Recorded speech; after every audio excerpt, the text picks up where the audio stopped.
Hello, நமஸ்காரம். இன்றைக்கி மடிப்பாக்கம் சுந்தரி மாமியாத்து கிச்சனில் ஒரு ராகியை வச்சு எப்படி ஊத்தப்பம் பண்ணுறதுங்கிறத பார்க்கலாம். இப்போ இந்த ஊத்தப்பம் பண்ணுறதுக்கு ஒரு டம்ளர் ராகி எடுத்துட்டுருக்கேன்.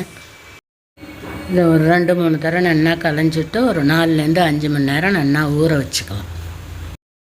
1/4 டம்ளர் அளவுக்கு இட்லி அரிசியும் இந்த கேழ்வரகோடு போட்டுக்கலாம். கேழ்வரகு அளந்த அதே டம்ளரில் ஒரு 1/4 டம்ளர் அளவுக்கு உளுந்து, 1 ஸ்பூன் அளவுக்கு வெந்தயம். உளுந்து வெந்தயத்தை ரெண்டையும் வேறு ஒரு பாத்திரத்துக்கு போட்டுட்டு அதையும் ஒரு 2 தடவை நல்லா களைஞ்சிட்டு நல்ல தண்ணியை விட்டு ஃப்ரிட்ஜில் வச்சிடலாம். இது கொஞ்சம் தான் இருக்குங்கிறதுனால நம்ம மிக்சியில் தான் அரைக்க போகிறோம். மிக்சியில் அரைக்கிறதே சூடாகிடும். அதனால் ஃப்ரிட்ஜில் வச்சுட்டோன்னாக்கா மாவு நல்ல பந்து மாதிரி கிடைக்கும்.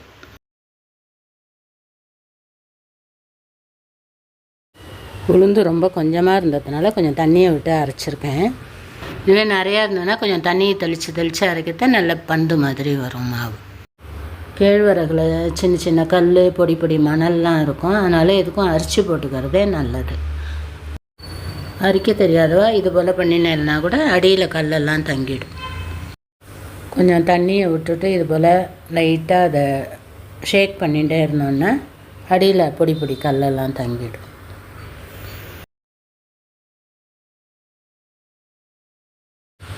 பொடி பொடி மணல் மாதிரி இருக்கும். உங்களுக்கு பார்த்தா தெரியறதா என்னன்னு தெரியல.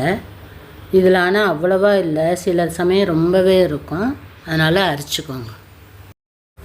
இதில் இப்போ ஒரு 1/4 டம்ளர் அளவுக்கு தண்ணியை விட்டுட்டு எவ்வளோ நைஸாக அரைக்க முடியுமோ அவ்வளோ நைஸாக அரைச்சிக்கோங்க. இந்த அளவு வழவழன்னு அரைச்சிக்கோங்க. இப்போ அரைச்ச மாவை உளுந்து மாவோடு போட்டுடலாம். போட்டுட்டு இதுக்கு தேவையான அளவுக்கு உப்பையும் போட்டுட்டு நல்லா கரைச்சி வச்சுட்டு ஒரு 5லேருந்து 6 மணி நேரம் நல்லா புளிக்க விடலாம். நைட்டு அரைச்சிட்டு நம்ம காலம்பரை இந்த டிஃபன் பண்ணினோன்னாக்கா கரெக்டாக இருக்கும். இப்போ இந்த ஊத்தப்பம் பண்ணுறதுக்கு ஒரு 2 பச்சை மிளகாய், இஞ்சி 1 இன்ச்சு இஞ்சியை தோல் சீவிட்டு துருவி வச்சுட்டுருக்கேன்.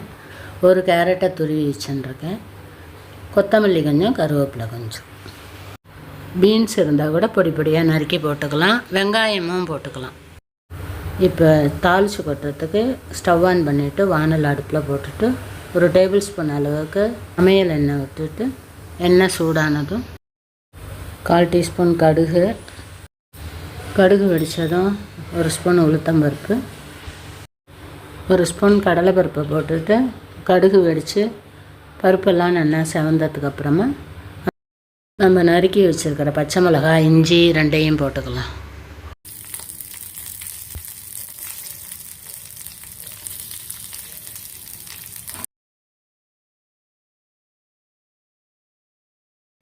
இஞ்சி பச்சை மிளகாய் எண்ணெயில் ஒரு பிரட்டிட்டு துருவி வச்சுருக்கிற கேரட்டையும் போட்டுடலாம். வெங்காயம் போடுறதா இருந்தாக்க நம்ம கடுகு கடலைப்பருப்பெல்லாம் செவந்ததுக்கப்புறமா இஞ்சி பச்சை மிளகாய் போட்டு பிரட்டினதுக்கப்புறமே வெங்காயத்தையும் போட்டு நல்லா வதக்கிக்கலாம். கேரட்டை போட்டுட்டு ரொம்ப நேரம் வதக்க வேண்டாம். ஸ்டவ் ஆஃப் பண்ணிடலாம். ஒரு பிரட்டிட்டு லாஸ்ட்டாக கருவேப்பிலை கொத்தமல்லியை போட்டு ஒரு பிரட்டிட்டு இறக்கிடலாம்.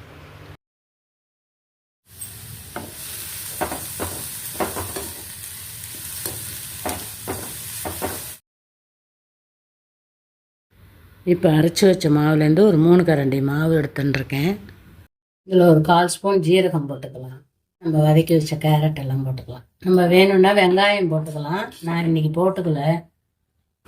வெங்காயம் போட்டு இந்த ஊத்தப்பம் பண்ணுறது இன்னுமே நல்ல டேஸ்ட்டாக இருக்கும். குழந்தைகளுக்கெல்லாம் பிடிக்கும்.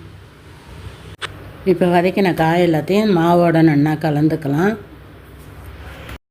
இப்போ காயெல்லாம் நம்ம வதக்கி போட்டுக்கிறதுனால உப்பு வேணால் ஒரு சிட்டிகை போட்டுக்கலாம்.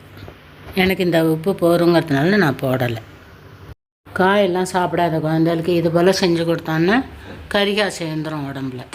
ஸ்கூல் விட்டு பசியோடு வர குழந்தைகளுக்கு இது போல் செஞ்சு கொடுத்தோன்னா ஆசையாக சாப்பிடும், ஹெல்த்தியாகவும் இருக்கும் குழந்தைகளுக்கு. இந்த காயெல்லாம் போட்டதும் கொஞ்சம் மாவு ரொம்ப கெட்டியாக இருக்குது. அதனால் கொஞ்சமாக தண்ணியை விட்டு அடை மாவு பதத்துக்கு வச்சுக்கலாம். ரொம்ப தோசை மாவு பதத்துக்கு வச்சோன்னா எடுக்க வராது. தோசைக்கல்லில் வாக்காமல் இலுப்பு சட்டியில் வாக்கிறதே நல்ல ஓரம்லாம் நல்ல மொறுமொறுன்னு வரும். வானல் நல்லா சூடாகிட்டு ஒரு ஸ்பூன் எண்ணெயை விட்டுக்கலாம். எண்ணெயை நல்லா பக்கமும் தடவி விட்டுட்டு ஒரு கரண்டி மாவு எடுத்து விட்டுக்கலாம். இது சின்ன கரண்டிங்கிறதுனால நான் 1.5 கரண்டி விட்டுருக்கேன். பெரிய கரண்டியாக இருந்தால் ஒரு கரண்டி மாவே போதும். அதை நான் கொஞ்சம் திக்காக ஸ்ப்ரெட் பண்ணி விட்டுக்கலாம். ரொம்ப மெல்லிசாக இல்லாமல் ஊத்தப்பம் சைஸுக்கு ஸ்ப்ரெட் பண்ணி விட்டுக்கோங்க. இதுக்கு மேலே வேணும்னா ஒரு ஸ்பூன் எண்ணெய் விட்டுக்கலாம். நான் விட போகிறதில்ல, இதுவே போதும். ஒரு லிட்டை போட்டு மூடிட்டு அடுப்பை சிம்மில் வச்சுட்டு ஒரு 2-3 நிமிஷத்துக்கு வேக விடணும். ராகிங்கிறதுனால நல்லா வெந்தால் தான் வயிற்றுக்கு கொண்டு மாமூல்.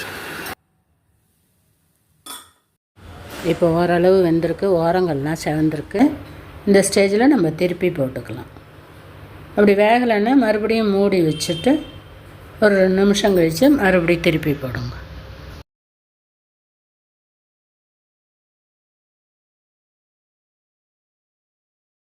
திருப்பி போட்டோம் ஒரு 2 நிமிஷத்துக்கு வேகணும். அப்போ தான் மேல் மாவெல்லாம் நல்லா வெந்திருக்கும் அந்த சைடும். முதல்ல வாக்குற ஊத்தப்பம் தான் கொஞ்சம் ஒட்டுறா மாதிரி இருக்கும். அப்புறம் அடுத்தடுத்து வாக்குறதெல்லாம் ரொம்பவே ஈஸியாக வந்து.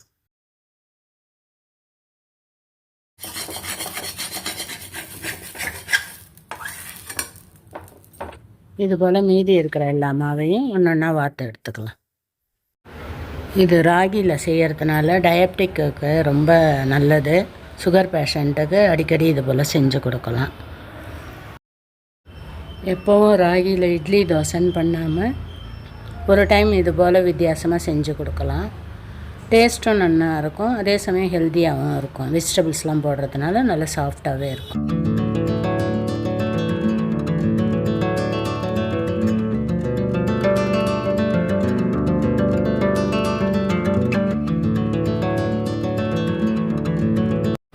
நீங்களும் இது போல் செஞ்சு பார்த்துட்டு எப்படி வந்ததுங்கிறத கமெண்ட்டில் சொல்லுங்கள். லைக் பண்ணுங்க, ஷேர் பண்ணுங்க, சப்ஸ்கிரைப் பண்ணுங்க.